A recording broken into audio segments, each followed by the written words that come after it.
പോർട്രോണിക്സ് mobile ഷോപ്പാണോ ഇത്? ഓ, mobile കടക്കാര്. ശരി. ചേട്ടൻ്റെ പേരെങ്ങനെയായിരുന്നു? സുമേഷ് ബാബു. നാട്ടിലെവിടെയാണ്? കണ്ണൂർ. ഇവിടെ മാവിലായി. ഇവിടെ എത്ര വർഷമായി? 2007 മുതൽ ഇവിടെ വർക്ക് ചെയ്യും. കർണാടകത്തിൽ വന്നത് 1989 വീരാജ്പേട്ട, കൊടകു ജില്ലയിലെ വീരാജ്പേട്ട എന്ന സ്ഥലത്ത് വന്നു. അന്ന് മുതൽ ഇവിടെ ഈ ഷോപ്പിലാണോ? ഇല്ല, അവിടുന്ന് അങ്ങനെ 2007 ഇവിടത്തേക്ക് വന്നു. ഇവിടെ ഈ ഷോപ്പ് നടത്തിക്കൊണ്ടിരിക്കുക. എങ്ങനെയുണ്ട് ബിസിനസ് ഒക്കെ? അങ്ങനെ പോകുന്നു. പിന്നെ ഒരു പീസ്ഫുൾ ആയിട്ടുള്ള ഏരിയ ആണ് ഇത്. കുഴപ്പമൊന്നുമില്ല. ഇവിടെ ബന്ധോ ഭാരത് ബന്ധോ അങ്ങനെയുള്ള ഒരു പ്രശ്നങ്ങളും ഇല്ല. ഉണ്ടാവില്ല. ഒരു വയലൻസും ഇല്ല ഇവിടെ. ഇത് പിന്നെ റെഫ്യൂജിയുടെ ഏരിയ ആണ്. സെൻട്രൽ ഗവൺമെന്റ് പ്രൊട്ടക്റ്റഡ് ഏരിയ ആണ്. ഇവിടെ ഇങ്ങനെ പിന്നെ പ്രശ്നങ്ങളൊന്നും ആക്കാൻ പാടില്ല. പെട്ടെന്ന് പോലീസ് വരും. റെഫ്യൂജീസിന്റെ ഒരു ഏരിയ ആയതുകൊണ്ട്. ഇവിടെ കോഫി ടീ ഒക്കെ വളരെ സ്പെഷ്യൽ ആണെന്ന് തോന്നുന്നു. കോഫി എന്ന് ഇത് മൈസൂർ ജില്ലയിലാണ് പെടുന്നത്. എല്ലാവരും പറയുന്നത് കൊടകു ജില്ലയാണ്. കൊടകു ജില്ല ഇത് മൈസൂർ ജില്ലയിലാണ്. ഈ ബൈലക്കുപ്പ എന്ന സ്ഥലത്താണ് ഈ ഗോൾഡൻ ടെമ്പിൾ ഉള്ളത്. കൊടകു ജില്ലയിലാണ് കോഫിയുള്ളത്. ഇവിടെ കുറെ ബുദ്ധ സന്യാസിമാരെ കാണുന്നുണ്ടല്ലോ. ഇവരെന്താ അറിയപ്പെടുന്നത്? എങ്ങനെയാണ് പേര്? ഇവരെങ്ങനെ അറിയപ്പെടുന്നത്? എന്താ ലാമ? അങ്ങനെ ലാമസ്. മോങ്സ് എന്ന് പറയുന്നത്. പെൺകുട്ടികളെ അനി. നൺസിന് പറയുന്ന അനിന്ന്. അത് ടിബറ്റൻ ഭാഷയല്ല. നമ്മൾ സന്യാസിനി എന്ന് പറയുന്നത് അത് അനി എന്ന് പറയും. ഓക്കെ. ഇവര് ലാമാസ്. ഓക്കെ. ഇവര് മാരീഡ് ആയിട്ടുള്ള ആൾക്കാരല്ല. ഒരു ചെറിയൊരു വയസ്സിൽ ഏകദേശം ഒരു 4-5 വയസ്സൊന്നുമില്ല. അത് കൊണ്ടുപോയിട്ട് ഇവിടെ ചേർക്കുന്നതാണ്. അത് ശരി. പിന്നെ ഇവിടെ വെച്ചിട്ട് അവരെ ബുദ്ധധർമ്മത്തെ പറ്റി പഠിക്കാനുണ്ട്. 10 വർഷം കോളേജും 8 വർഷം സ്കൂളും പഠിക്കാനുണ്ട്. പഠിച്ചിറങ്ങിയാൽ ഇവിടെ തന്നെ ഇവരെ മാസ്റ്ററായിട്ട് ഇവിടെ തന്നെ നിൽക്കാം. പിന്നെ ഈ ടെമ്പിളിന്റെ കുറെ ബ്രാഞ്ചസ് ഉണ്ട് അങ്ങോട്ട് പല ഭാഗത്ത്, ഇന്ത്യയിലെ പല ഭാഗത്ത്. അവിടെ പോയിട്ട് അവർക്ക് മാസ്റ്ററായിട്ട് അവരെ ഇതുപോലെ ലാമുകൾ അവിടെ ഉണ്ട്. അവിടെ ട്രെയിനിങ് കൊടുക്കാനായിട്ട്. ഇവിടെ ലേഡീസും കണ്ടല്ലോ. ലേഡീസ് ഉണ്ട്. അവർ കുറച്ച് താഴത്താണ് അവരുടെ ടെമ്പിൾ. ശരി. അവർക്ക് വേറെ ടെമ്പിളാ? അവർക്ക് വേറെ ടെമ്പിൾ. അവരിപ്പം ഇവിടെ നമ്മൾ കണ്ടത് എന്തെങ്കിലും വന്നതാണോ അവര്? ഇല്ല, ഇവരിപ്പോഴും എന്താ, ഇവർക്ക് ഇന്ന് ലീവാണ്. ശനിയാഴ്ച ഉച്ചയ്ക്ക് ഒരു 11 മണി മുതൽ ഞായറാഴ്ച വൈകുന്നേരം ഒരു 7-7:15 വരെ ഇവർക്ക് ലീവാണ്. ഓ ശരി. പിന്നെ അത് 7 മണിക്ക് ക്ലാസ് തുടങ്ങിയാൽ പിന്നെ പഠിക്കുക, അവരെ പഠനമാണ്, ബുദ്ധധർമ്മത്തെ പറ്റി പഠിക്കും.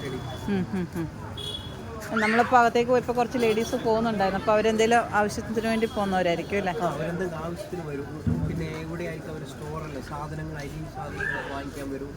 അവരെ പല ആവശ്യങ്ങളും, ഓഫീസ് ആവശ്യങ്ങൾക്കെല്ലാം ഇവിടെയാണ്. ഇതിൻ്റെ മെയിൻ അഡ്മിനിസ്ട്രേഷൻ ഇവിടെയാണ്, ടെമ്പിളും അതുമായിട്ട്. ശരി.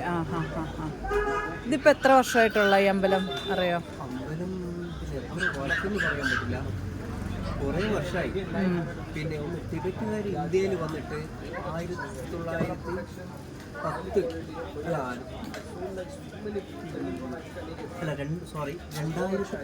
മാർച്ച് മുതൽ 50 വർഷം അഭയാർത്ഥികളായിട്ട് ഇന്ത്യയിൽ ആയി. ശരി. ഇവിടെ കൊടുത്തത്, സൗത്ത് ഇന്ത്യയിൽ കൊടുത്തത് ഇവിടെ കർണാടകത്തിൽ മാത്രമേ ഉള്ളൂ. കർണാടകത്തിലൂടെ മൈസൂർ ജില്ലയിലെ ഈ ബൈലക്കുപ്പ എന്ന് പറയുന്ന സ്ഥലത്ത്, പിന്നെ അത് കഴിഞ്ഞാൽ ഇവിടെ കൊള്ളകൽ എന്ന് പറയുന്ന സ്ഥലത്തുണ്ട്. പിന്നെ അത് കഴിഞ്ഞാൽ ഇവിടെ ഹുബ്ലി ഡിസ്ട്രിക്റ്റിലുണ്ട്. അവിടെ അതെല്ലാം ഇത് ഗോൾഡൻ ടെമ്പിൾ തന്നെ അറിയപ്പെടുന്നത്? അല്ല, വേറെ പേര്. Golden temple. ഇവിടെ നമ്മൾ കയറുന്ന സമയത്ത് ഇങ്ങനെ ഫുൾ പുക പോകുന്നതാണ്. അതെന്താ, എന്തെങ്കിലും പൂജ നടത്തുന്നത്? പൂജ നടത്തുന്നുണ്ടായിരുന്നു. ഓ ശരി. അവരുടെ വിശ്വാസപ്രകാരം എല്ലാ ഭക്ഷണ സാധനങ്ങളും അവര് ലേസൊക്കെ ഇടുന്നുണ്ട്. അത് കുറേ സാധനങ്ങൾ, ഈ സൺപ്യൂർ എന്ന് പറയുന്ന സൂര്യകാന്തി ഓയിൽ, അതൊക്കെ ഇട്ട് കുറേ സാധനങ്ങൾ ഉണ്ടാവില്ല, ഞങ്ങളും റൗണ്ട് പോലത്തെ വടകൾ, കുറേ സാധനങ്ങളുണ്ട്, അതൊക്കെ കൊണ്ടിട്ട്. ഓ ശരി.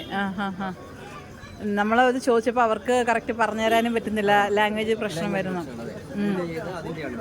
അപ്പോൾ അത് കത്തിച്ച് എല്ലാം 2-3 ദിവസം കത്തിക്കൊണ്ടിരിക്കില്ല. അതിന്റെ ചാരം കൊണ്ടായിട്ട് അവരുടെ വിശ്വാസപ്രകാരം അവരെല്ലാവരും അവരെ പറമ്പിലൊക്കെ ഇടും, തോട്ടത്തിലൊക്കെ ഇടും.